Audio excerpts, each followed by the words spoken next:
Halo nak, gimana kabarnya? Alhamdulillah sehat. Ibu gimana? Alhamdulillah, Ayah juga gimana, Bu? ayah juga sehat. Alhamdulillah. Nah, ibu pengen tanya, Kenapa, Bu? kamu gak mempersiapkan kerjaan? Kalau itu sih aku juga belum mikirin. Coba kamu pikirkan mulai saat ini ya nak. Tumben Ibu tanya kayak gitu. Anak tetangga ibu loh, udah keterima PNS nak. Coba untuk dipikirin ya nak. Iya, Bu, nanti aku pikirin. Ya udah, gitu aja. Iya. Assalamualaikum. Waalaikumsalam.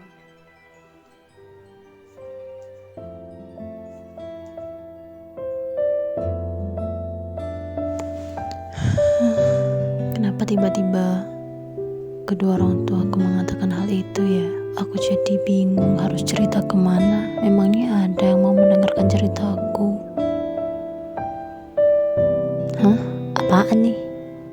Love yourself? Aplikasi love yourself? Coba Wah, kayaknya cocok nih. Apa aku coba aja ya? Oke, coba deh.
Selamat siang, Bu. Selamat siang. Assalamualaikum. Waalaikumsalam.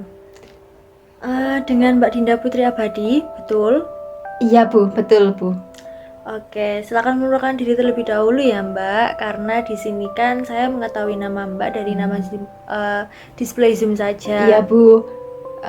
Nama saya Dinda Putri Abadi. Saya mahasiswa semester 5. Oh. Saya kuliah di salah satu universitas di Kota Malang, Bu. Oke. Kamu biasanya suka dipanggil apa? Saya biasanya dipanggil Dinda saja, Bu. Oke, Iya, Dinda. Perkenalkan, nama Ibu Trimilati Puspitasari. Namun Dinda bisa memanggil saya Ibu Puput. Oh, ya, Bu Puput. Baik. Bagaimana kabarnya Dinda? Kabar saya alhamdulillah baik. Oke. Kalau saat ini Dinda ada di semester 5, berarti Dinda saat ini berumur sekitar 20 tahun ya? Iya, Bu, betul sekali. Beberapa bulan yang lalu saya menginjak kepala 2. Alhamdulillah, Bu. Oke, betul berarti perkiraan saya. Iya, Bu. Bagaimana kuliahnya Dinda? Apakah lancar? Alhamdulillah lancar sih, Bu. Bagaimana dengan nilai UAS kemarin, Din? Kalau untuk nilai cukup memuaskan sih, Bu, sebenarnya. Saya yakin sudah melakukan usaha yang sebaik mungkin. Oke, bagus sekali Dinda. Setidaknya kita memang sudah mengusahakan yang terbaik ya. Iya, Bu. Walaupun agak sebel ya, Bu, kadang karena ya turun sih, Bu, dari semester yang lalu. Tapi saya akan mengusahakan agar semester depan nantinya saya lebih baik lagi, Bu. Oke, begitu ya. Iya, semangat ya Dinda. Iya, Bu. Semester 5 ini rasanya membuat saya semakin benar-benar harus berpikir kritis, adaptif, Dan kadang juga saya merasa capek gitu Bu. Iya, namanya kuliah itu sebagai mahasiswa, kita harus untuk berpikir kreatif, kritis, dan juga inovatif. Begitu kan, Din? Iya Bu. Terima kasih juga ya Bu atas semangatnya. Din, benar kamu mendaftar di aplikasi Love Yourself untuk melakukan virtual counseling dengan Ibu? Iya Bu, benar sekali. Kalau Ibu boleh tahu, dari mana kamu mendapatkan informasi konseling ini, Din? Kebetulan kemarin saat saya buka-buka status WhatsApp teman saya lihat poster konseling ini Bu, dan kebetulan juga saat itu saya lagi suntuk banget gitu Bu sama permasalahan saya. Akhirnya saya coba deh untuk buka link itu, saya daftar di aplikasi Love Yourself itu Bu. Begitu ya. Iya Bu. Sebelumnya apakah Dinda pernah melakukan konseling? Ini untuk pertama kalinya sih Bu saya melakukan proses konseling. Tapi dulu ketika SMA saya pernah konsul dengan guru BK saya di ruang BK Bu. Apa itu juga termasuk konseling ya Bu? Iya, bisa dikatakan seperti itu, Dinda. Apakah saya boleh merekam konseling kita pada hari ini, Din? Boleh aja sih Bu, tapi rekamannya tidak akan disalahgunakan kan Bu? Oke, mengenai hal itu Dinda tidak usah khawatir, karena dalam konseling ini Ibu akan merahasiakan apapun yang kita bincangkan nantinya, Din. Janji ya Bu? Iya, Dinda. Sebelumnya saya izin merekam terlebih dahulu, selanjutnya Ibu akan menjelaskan lebih lanjut mengenai konseling kita pada hari ini. Baik kalau begitu Bu, saya percaya sama Bu Puput. Oke, jadi terima kasih atas kepercayaannya ya Dinda. Sebelumnya Ibu ingin menjelaskan terlebih dahulu, konseling ini merupakan suatu proses pemberian bantuan dari seorang profesional, yakni seorang konselor kepada orang yang membutuhkan atau biasa disebut dengan konseli. Nah, di sini Ibu sebagai konselor dan Dinda juga sebagai konselinya. Sebagai seorang konselor, Ibu juga memiliki kode etik. Nah, di sini Ibu wajib menjaga kerahasiaan konseli atau Dinda, sehingga saya akan menghargai semua permasalahan yang dimiliki oleh konseli saya. Nah, dalam konseling ini Dinda tidak usah khawatir, karena jelas saja Ibu akan menjaga kode etik Ibu sebagai seorang konselor. Baik Bu, saya mengerti. Oke, Dinda, dalam konseling ini memiliki asas-asas. Apakah Dinda ingin mengetahui? Iya Bu, saya ingin tahu. Kira-kira apa saja itu Bu? Nah, asas-asas yang perlu Dinda tahu yaitu ada asas kerahasiaan, ada asas keterbukaan, kenormatifan. Nah, asas kerahasiaan ini merupakan sangat dijaga kerahasiaannya. Hal ini juga berkaitan dengan kode etik Ibu sebagai seorang konselor. Di sini sebagai konselor, Ibu harus benar-benar menjaga rahasia Dinda. Saya tidak akan membicarakan permasalahan Dinda dengan orang lain tanpa seizin dari Dinda. Nah, asas yang kedua, Din, ada asas keterbukaan. Asas keterbukaan ini yaitu Ibu harap dalam proses konseling ini Dinda dapat terbuka akan permasalahan Dinda, sehingga saya sebagai konselor di sini mudah untuk memahami dan juga mengenali Dinda dan juga permasalahan Dinda, sehingga nanti kita dapat mencari jalan keluar kita bersama-sama dengan mudah. Nah, yang ketiga, Din, ada asas kenormatifan. Di sini saya sangat menghargai apapun permasalahan yang dimiliki oleh Dinda, sebab kita juga sama-sama saling tahu bahwa setiap orang memiliki latar belakang yang berbeda-beda, begitu ya. Maka setiap orang juga memiliki cara tersendiri dalam menghadapi permasalahannya, sehingga saya menghargai semua yang Dinda ceritakan tanpa Dinda takut bahwa nanti saya akan menghakimi Dinda, karena di sini kita adalah partner, Din. Saya sebagai konselor dan Dinda juga sebagai konselinya, begitu ya. Nanti di sini saya akan mendampingi Dinda untuk mengatasi permasalahan Dinda hadapi saat ini. Nah, yang terakhir yang harus Dinda tahu yaitu ada asas kesukarelaan, di mana dalam konseling ini Dinda tidak saya paksa untuk melakukan konseling. Apakah ada yang memaksa Dinda untuk melakukan konseling ini? Tidak. Oke, ini benar atas kemauan Dinda kan ya? Oke. Oh. Nah, itu tadi, Din, asas-asas dalam proses konseling yang harus Dinda tahu. Baik Bu, saya sangat bisa memahami. Nah, Din, dalam konseling ini ada waktu konseling yang perlu kita sepakati bersama agar konseling yang kita lakukan pada pertemuan kita ini dapat berjalan efektif dan juga lancar. Saya memiliki waktu sebanyak 30 menit. Bagaimana dengan Dinda? Ya Bu, saya juga punya waktu Oke. kurang dari 1 jam sih Bu, karena setelah ini saya juga ada kegiatan organisasi di jurusan. Saya kira waktu yang sudah Bu Puput sebutkan tadi akan sangat cukup untuk hari ini. Oke. Baik, Dinda, kita sudah menyepakati waktu. Mari kita gunakan waktu sebanyak 30 menit yang kita miliki ini dengan sebaik mungkin ya. Baik Bu. Oke. Tadi yang kita bicarakan ini berkaitan dengan kegiatan Dinda akhir-akhir ini sesudah UAS. Nah, sehubungan dengan kedatangan Dinda ke sini, adakah Iya, Bu. sesuatu yang penting untuk kita bicarakan bersama? Saya mengisi formulir di aplikasi dan melakukan konseling sesuai dengan kesepakatan kita kemarin saat ini. Itu juga bukan tanpa alasan Bu, ada hal yang ingin saya ceritakan karena saya juga ragu dan bingung untuk berbicara dengan orang yang dekat dengan Iya. saya. Kadang saya kayak bingung mau cerita tapi takut dan ragu gitu Bu. Baik, apa yang hendak Dinda bicarakan dengan saya? Ada banyak hal Bu yang berisik banget di kepala dan pikiran saya. Saya tuh ingin jadi perfect, pengen jadi sempurna, tapi kadang saya nggak semua hal itu bisa saya lakukan gitu loh Bu. Ada beberapa hal yang menuntut diri saya untuk menuntut agar saya bisa jadi sempurna. Ada tuntutan dan bisikan dalam diri saya bahwa saya tuh harus bisa jadi ini, jadi itu, bisa segalanya. Tapi realitanya Bu, realitanya tuh nggak berpihak pada saya. Saya punya prinsip let it flow, tetapi prinsip saya mungkin nggak tepat di mata orang lain. Baik, saya dapat memahami itu. Nah, di antara sejumlah permasalahan yang telah Dinda sebutkan, kira-kira mana yang harus kita bicarakan saat ini, Din? Atau kira-kira mana yang paling mendesak untuk Dinda ingin katakan kepada Ibu? Yang paling saya butuh diskusikan mungkin terkait prinsip saya yang berbeda dengan keinginan dan tuntutan dari orang tua saya sih Bu. Baik, berarti dalam konseling kita kali ini kita akan berbicara dan mendiskusikan tentang apa yang Dinda inginkan dan juga apa yang sebenarnya diinginkan oleh orang tua Dinda, begitu ya? Nah, sehingga nanti tujuan yang kita harapkan Dinda dapat memahami diri Dinda dan juga dapat mengkomunikasikan dengan orang tua Dinda, begitu ya, Din? Ya, oke Bu.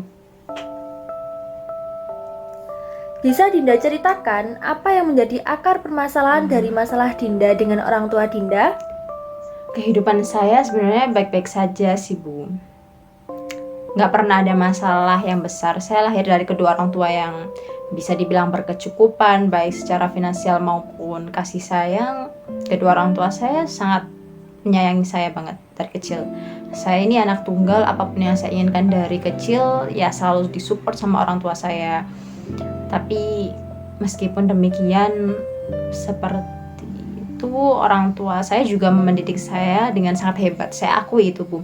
Meskipun saya ini termasuk anak tunggal, tapi bukan berarti semua yang saya inginkan itu akan dengan mudah saya dapatkan. Jadi orang tua saya itu ngajarin saya itu, didik saya tuh untuk berusaha dan berjuang keras untuk mendapatkan apa yang saya inginkan gitu Bu. Apa yang saya harapkan itu saya harus usaha dulu gitu, karena dari kecil saya juga dapat 2 juara kelas dan orang tua saya juga mendukung saya untuk mengikuti berbagai kegiatan yang saya pengen, baik itu main balet, karate, ikut klub baseball, semuanya pokoknya Bu. Selagi itu positif bagi saya dan mengembangkan potensi saya dan saya bertanggung jawab atas segala hal yang saya lakukan, orang tua saya selalu mendukung. Lalu lambat laun tumbuh dengan didikan orang tua saya pun jadi pribadi yang mandiri Bu. Ketika ingin mencapai target yang saya inginkan, saya nggak pernah setengah hati untuk melakukannya. Saya selalu berusaha. Tapi walaupun demikian, saya juga mendapatkan kegagalan. Sering saya mendapatkan kegagalan. Dari kegagalan membuat saya belajar bahwa seharusnya saya bisa menjalani kehidupan seperti arus sungai. Let it flow gitu Bu, maksudnya ngalir aja gitu, ngikutin alurnya. Dan kemarin itu puncaknya Bu, tiba-tiba orang tua saya nelpon dan nanyain kabar saya, bla bla bla segala macem. Setelah nelpon intinya orang tua saya menanyakan sebenarnya saya ini pengennya jadi apa. Nah, dengar hal tersebut ya Bu, tiba-tiba saya jadi bingung gitu, saya shock. Saya bertanya pada diri saya sendiri, oh iya saya baru sadar gitu bahwa ternyata saya tuh hanya memikirkan hal-hal yang berjangka pendek. Saya bisa mengikuti segala kegiatan, tetapi saya nggak bisa memutuskan dengan pasti sebenarnya saya ini pengennya jadi apa sih di masa depan. Itu nggak bisa Bu. Jadi saya itu bisa melakukan kegiatan-kegiatan yang harus saya lakukan besok, lusa, atau minggu depan, atau seterusnya. Tapi saya nggak tahu di masa depan seharusnya saya tuh pengennya jadi apa, itu saya nggak tahu. Terlebih saya tuh juga tahu bahwa kenyataan kadang suka bercanda pada kehidupan. Jadi saya merasa bahwa ya let it flow aja. Tapi ketika kemarin orang tua saya menelpon dan menanyakan pada saya pengen jadi apa, saya bingung. Dan dengan pertanyaan itu saya sedikit apa ya Bu, agak sedih, bisa dibilang sedih dan bingung juga. Saya juga jadi ragu apa saya bisa. Oke Dinda, saya benar-benar merasakan apa yang saat ini kamu rasakan. Nampak bahwa kamu sedang bingung dengan diri kamu sendiri. Nah, iya betul sekali, seperti itu Bu. Saya nggak tahu pasti gitu Bu, apa alasannya orang tua saya tanya kayak gitu, karena sebelumnya mereka selalu support saya aja Bu. Nah, hal yang tiba-tiba dibicarakan dengan orang tua saya seperti itu, padahal sebelumnya selalu mendukung, saya jadi sedikit kecewa sebenarnya Bu. Ketika saya mendengarnya, saya merasa tersisih gitu Bu, dan ragu apakah orang tua saya takut gitu jika saya nggak jadi apa-apa di masa depan. Siapapun orangnya Din akan merasakan seperti yang kamu rasakan jika mengalami hal semacam itu. Apa benar begitu ya Bu? Tentu, itu hal yang manusiawi. Ada kalanya seseorang cemas terhadap masa depan. Namun, itu bukan menjadi penghalang untuk terus berusaha. Tapi sampai sekarang saya tuh masih bingung Bu, harus gimana. Iya, saya memahami Din apa yang kamu rasakan. Bingung dan gelisah itu merupakan hal yang wajar di usia saat ini. Fase ini dinamakan dengan quarter life crisis. Oh, quarter life crisis ya Bu. Saya pernah sih dengar hal itu, tapi saya nggak tahu Bu apa yang dimaksud dengan quarter life crisis itu sendiri tuh kayak gimana. Saya kira itu kayak istilah-istilah apa gitu. Memang anak zaman sekarang ini ada-ada saja ya Din.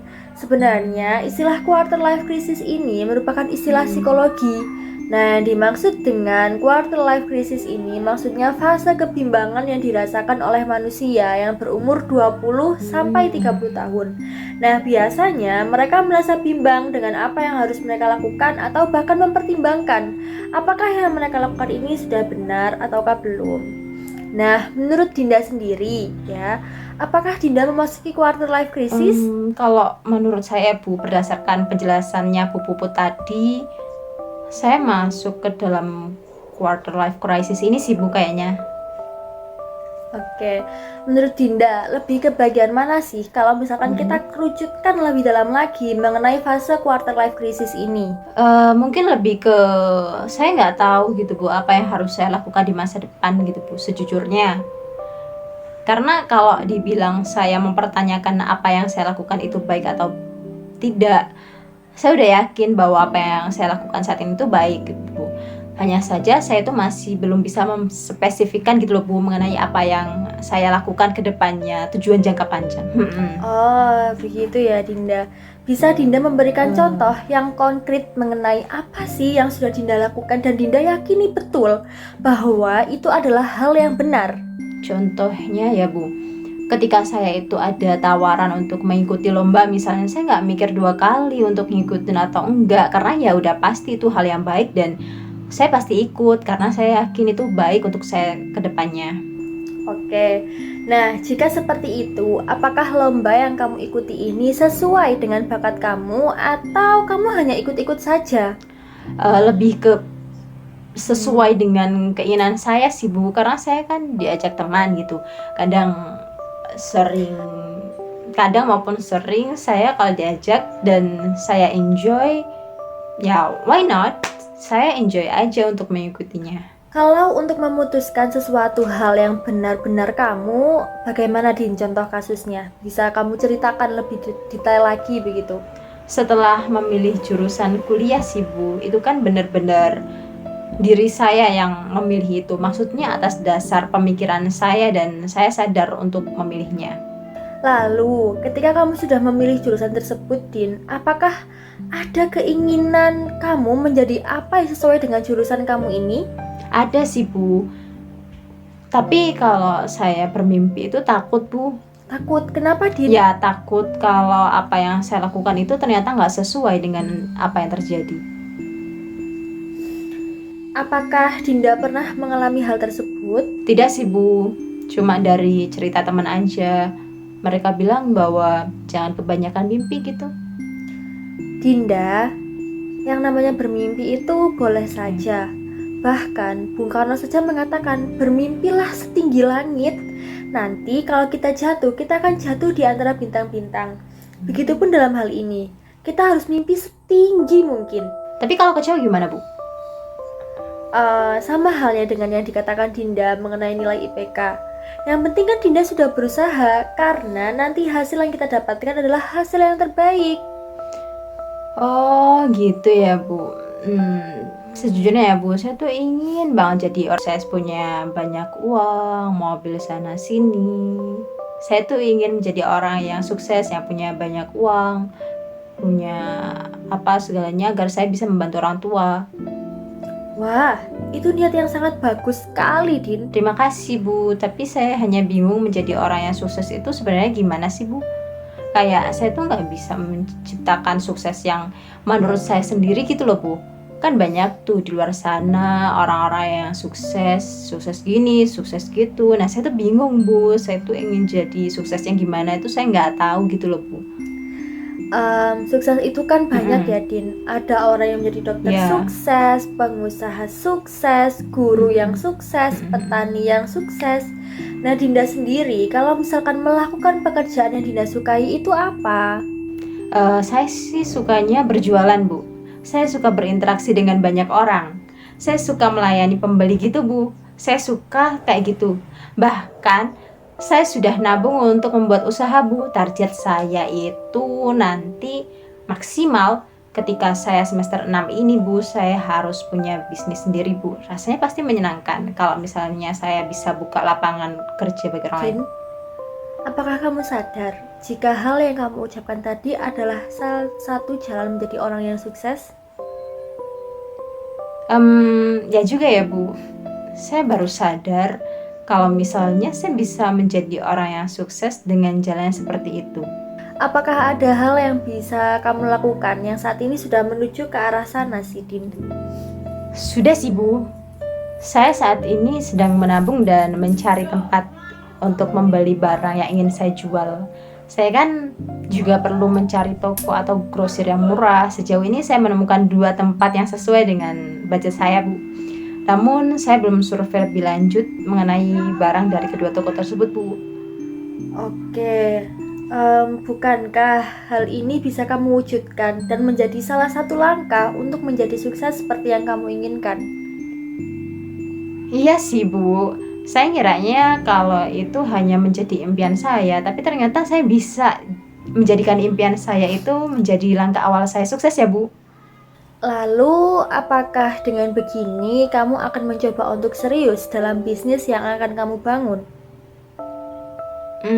Kalau untuk itu sejauh ini saya sudah menabung ya Bu, seperti yang sudah saya ceritakan tadi.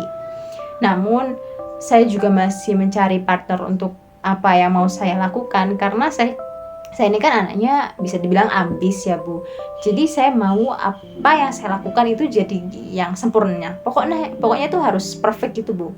Sehingga saya itu menjalaninya juga gembira dan intinya sih nggak dapet tekanan Bu. Itu cita-cita saya. Saya ingin menjalani suatu hal itu dengan enjoy. Makanya saya tuh sering mencari hal yang memang apa yang saya suka ya saya lakukan gitu Bu. Saya juga kan mau semuanya berjalan dengan lancar Bu, karena takutnya nanti pengaruhnya ke kuliah saya. Iya, saya harap bisnis yang sudah kamu rencanakan ini bisa menjadi Iya, jalan Bu, untuk amin. kamu sukses ya, Din. Terima kasih banyak ya Bu Puput. Dengan begini saya jadi sedikit memiliki gambaran. Bukan sedikit lagi deh, sangat banyak sekali tentunya Bu. Saya nggak pernah berpikir akan mendapatkan hal hebat seperti ini. Karena Bu Puput, saya bisa jadi merasa hal yang lebih positif datang pada saya. Dan bahkan saya juga bisa mengetahui banyak hal. Terima kasih ya Bu. Iya, sama-sama Dinda. Saya justru bangga dengan kamu. Saya memiliki konseling yang hebat dan mau untuk terus berusaha. Saya sangat kagum sama kamu, Dinda. Bu Puput, bisa saja. Oke Dinda, jadi dapat saya simpulkan bahwa kamu di sini memiliki permasalahan keraguan dan kebimbangan memasuki usia kamu yang menginjak 20 tahun ini. Kamu yang lahir dari keluarga yang berkecukupan dan serba memiliki, selalu mendapatkan dukungan dari orang tua kamu. Namun saat ini orang tua yang mulai bertanya, Dinda akan jadi apa, membuat Dinda ragu dan bingung dengan masa depan Dinda sendiri. Namun Dinda sudah mendapatkan pemahaman bahwa ragu dan bimbang akan masa depan itu merupakan hal yang wajar ketika seseorang memasuki usia 20-30 tahun, yang mana hal ini kita sebut dengan fase quarter life crisis. Dengan mencoba mencari dan menemukan apa yang menjadi keinginan Dinda akan mengubah quarter life crisis ini menjadi quarter life challenge. Nah, dalam hal ini Dinda juga mulai memahami diri Dinda yang senang terlibat dalam dunia bisnis. Bahkan Dinda juga memiliki sebuah perencanaan yang sangat bagus ya tentang ide bisnis yang Dinda miliki. Nah, dengan demikian Dinda akan menciptakan definisi sukses menurut Dinda sendiri, sehingga Dinda dapat mengaktualisasikan diri Dinda dalam versi terbaik diri Dinda. Seperti itu ya, Din? Iya Bu, betul sekali. Oke. Baik Dinda, saya berterima kasih banyak kamu dapat menepati perjanjian konseling yang telah kita sepakati sebelumnya. Apakah ada hal lain yang ingin Dinda sampaikan sebelum kita akhiri konseling kita pada hari ini? Nggak ada yang ingin saya sampaikan lagi selain banyak-banyak terima kasih kepada Bu Puput karena Bu Puput telah membantu saya. Oke, itu sudah menjadi tugas dan kewajiban saya sebagai seorang konselor, Dinda. Iya, tapi saya benar-benar terima kasih banyak Bu. Oke Dinda, untuk itu juga perlu kita sepakati apakah kita akan melakukan penjadwalan konseling pada sesi berikutnya atau sudah sampai di sini saja. Saya merasa sangat senang sekali dan sangat-sangat terbantu dengan proses konseling ini Bu. Jadi saya kira saya perlu untuk melakukan konseling lagi untuk menindaklanjuti juga tentang hal-hal yang ingin saya lakukan tadi. Mungkin juga perkembangan diri saya selanjutnya mungkin akan saya konsulkan atau konselingkan lagi dengan Bu Puput. Baik, hebat sekali Dinda. Kalau begitu bagaimana jika kita melakukan konseling sesi kedua pada pekan depan di hari, tempat, dan jam yang sama seperti proses konseling kita pada hari ini? Baik Bu. Saya juga terpikir hal yang sama demikian juga Bu. Terima kasih banyak ya Bu Puput. Baik Dinda, karena waktu sudah menunjukkan pukul 30 menit sebagaimana kesepakatan kita, maka proses konseling ini dapat kita akhiri ya. Iya Bu, bisa. Sekali lagi terima kasih Dinda. Kita berjumpa pekan depan. Assalamualaikum. Waalaikumsalam Bu Puput. Saya pamit keluar ya Bu. Terima kasih banyak Bu Puput. Iya, silahkan Din. Terima kasih.